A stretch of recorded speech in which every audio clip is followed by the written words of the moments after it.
Hey everybody, it's Jason Blaha here, and I've had a few people ask me if I could go over some of the changes I've made in my deadlift technique, because you guys know I quit deadlifting for a few months to work on my squatting and to get all this Bulgarian thing going. And I told everyone I was going to completely revamp certain elements of my deadlift, and some people were noticing, yeah, your technique looks tighter, looks different than what you used to do. Could you break down some of the changes you're doing and why you're doing them?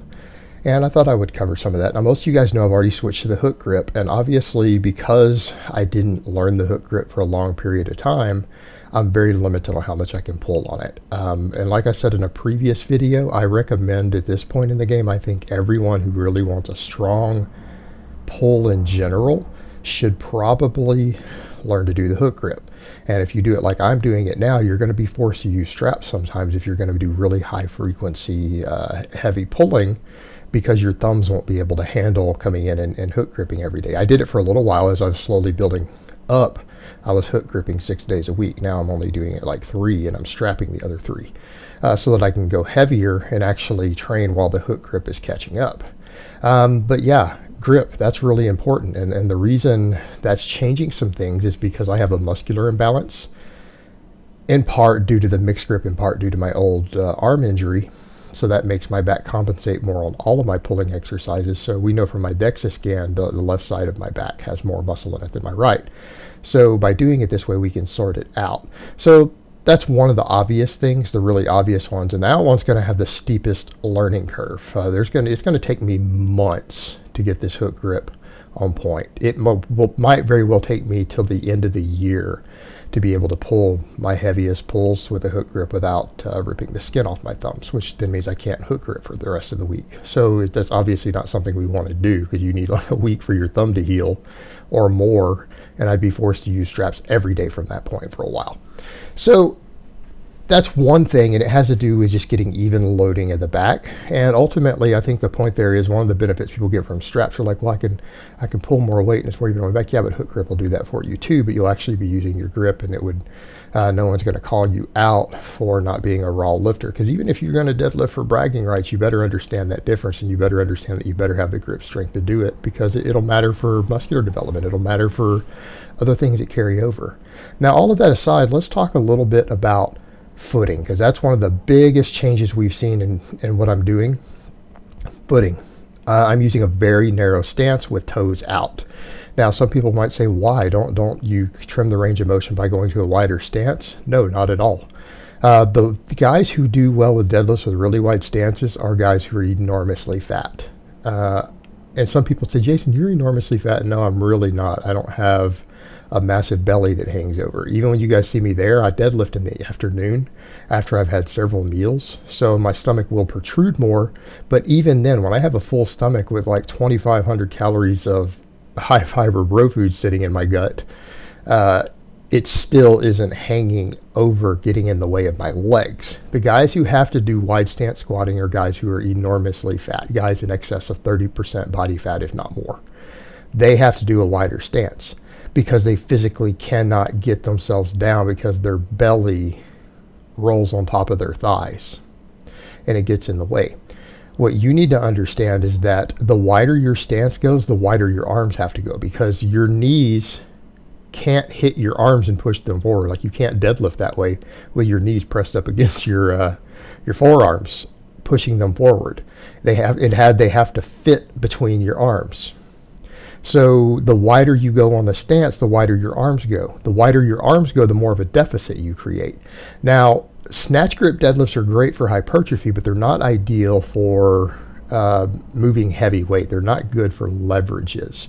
What you want in a perfect world, when you get back to the pull before you break it off the floor, see right there, you want your arms to be exactly 90 degrees from the floor up to your shoulder joint, right? And in a perfect world, you could get your shoulder slightly behind the bar. Slightly behind the bar would be perfect. So you're trying to do that in both directions, and that means on the width of your arms also. So you really want to take a foot stance to where you can get your arms straight up and down. That will trim the range of motion out the best at the bottom. It'll give you the most efficient levers, and it'll give you the cleanest line of pull. So by putting your feet in closer, particularly your heels, so that you can drive and pull back, you can get usually a narrower stance, which means your arms can be perfectly up and down, depending upon your shoulder width. That's what you want. And I experimented around with different stances and always had a lot of people tell me, no, you should be going wider. That, from a leverage perspective, that's just not true. The only time to go wider is when you want to do sumo, and then your arms go inside of your legs, in which case getting as wide as you can and still having the mobility to lift the weight is ideal, because you can trim the range of motion down. But in this case, we're getting the most efficient line of pull if you can do it that way, right? That's what we want. Now, some people say, why toes out? Well, think about it this way. If your toes are out, because you have to bend your knees on a deadlift, you're not going to lift the heaviest weight with locked knees. Let's be realistic here.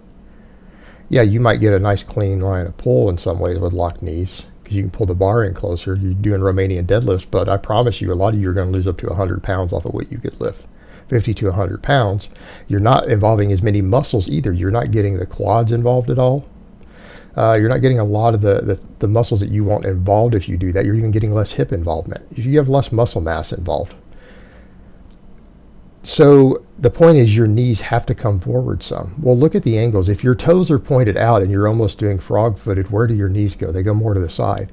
So if you think about it, if you're at instead of a 90-degree angle with every amount of knee shift that you get, you're at a 45-degree angle. You know, you guys know the Pythagorean theorem. Think of the hypotenuse there. It will shorten the forward travel. Well, if you can shorten the forward travel, that means that you can squat down a bit, get a real hip hinge involved, right? Get some flexion of the knee involved, and your knee will be further back. Why does that matter? Because the bar has to clear your knee. It will allow you to keep the bar in closer. If you can keep that bar a full inch further back in terms of your center of gravity, you don't have to fight as much to keep that backwards pull on the way up. You don't have to waste energy trying to pull it back. You can use that energy pulling it up once you're getting further up. Because if you get up to the knees and the knees are still in the way because they're jutting forward, you're pretty much having to pull the bar around the knees and then pull back. That's wasted energy at the top. That gives you an inefficient lockout. And look how smooth and clean that lockout is for me. Just bam. So if we get that efficient line of pull, all we have to worry about is power off the floor. It will make the lockout itself easier because you have a cleaner shot moving forward. That's one reason guys who do above the knee rack pulls can pull so much more weight. It's not just the range of motion and all the moment arms, it's the fact that the bar starts already behind the knee. They don't have to fight on the lockout. It's really easy for them. It's obviously there's moment arms and other stuff going on, but you are trying to replicate that effect to some extent so that the lockout actually becomes really easy. And at that point, all you have to do once you're in a position to where you're not fighting the weight at all and the lockout's the easiest biomechanically, all you have to do is explode off the floor better. All you have to do is explode off the floor better. And you can get more explosive off the floor by learning to get tighter. Now, the other thing you guys notice, I pull the slack out of the bar. I do a thing where I do a hip drop and I pull the slack out of the bar before I pull off the floor. Because what you do not want is to jerk off the floor. You want to load up like a spring and explode off the floor from a dead stop. You don't want to jerk, because that's how people tear biceps. That's how they tear muscles in their shoulders, is that jerk. It needs to be, you need to be ratcheted up tight like a spring when you pop off the floor. And if you can get explosive enough, if you get an efficient line of pull, if you can build enough power out of the first 3 or 4 inches of the movement, you will lock it every single time. So then all your power comes out of the bottom. And again, it's learning how to get tight so you can just pop, or you get tight and then pull up. Now, the other thing you guys will notice, I'm doing a little bit more of a neutral neck. For a long time, I used to do the head down a little bit like Big KK. And I tried that for years and years. And honestly, in retrospect, you can get your upper back a little tighter if you don't do that. You can get the shoulders pulled back a little more. And if you can do all of that, again, trying to keep kind of a neutral neck at the bottom, when you pull the slack out, if you can get the middle and upper back a bit tighter by keeping that neutral neck, again, you get more power out of the bottom. And it's the power out of that bottom When you're using an efficient set of moment arms like this, you have all your leverage in place where you can pull the bar in a straighter line easier, because your center of gravity is better, because again, the way you've got your arm spaced, your hands spaced, your knees set back like that due to the toes out. All you have to do is generate power out of the bottom. And that neutral neck, which I've gone back to, seems to give a little more pop out of the bottom. And that pop out of the bottom is everything. That's why we call it a deadlift. And again, this is just training yourself to most efficiently lift the most weight with the least shear stress and the most efficient bar path. This will allow you to lift the heaviest weight more safely on your connective tissue, tendons, joints, things like that. And again, it'll give you the biggest numbers. All right, guys, but that's really all I have to say on that today. I hope it's been informative, and I will talk to you guys next time.